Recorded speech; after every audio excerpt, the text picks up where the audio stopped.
Bansberia station road মঞ্চদর্পণ নাট্য সংস্থার ব্যবস্থাপনায় চুঁচুড়া রবীন্দ্র ভবনে 3 দিন ব্যাপী নবরঙ্গরস নাট্য উৎসব আয়োজিত হলো।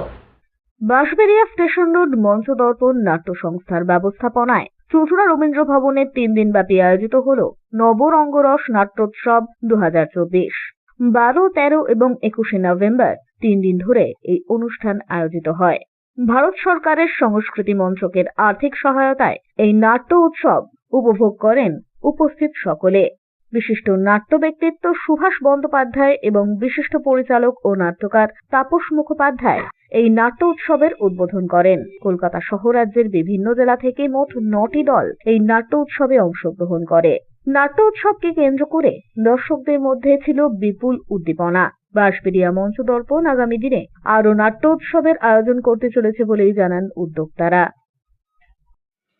বাঁশবেড়িয়া স্টেশন রোড মঞ্চদর্পণ নাট্য সংস্থার ব্যবস্থাপনায় এবং ভারত সরকারের সংস্কৃতি মন্ত্রকের আর্থিক সহায়তায় 3 দিন ব্যাপী নাট্য উৎসব হয়ে গেল চুঁচুড়া রবীন্দ্র ভবনে।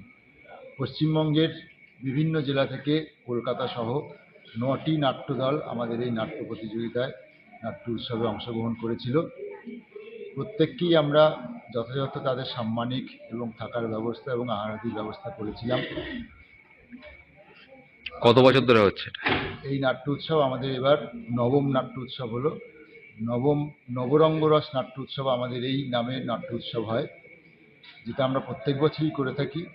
আগামী দিনেও আমরা এই নাট্য উৎসব করবো এবং আরো বড় করে নাট্য উৎসব করার আমাদের ইচ্ছে রয়েছে। ব্যুরো রিপোর্ট, হুগলি আজকে।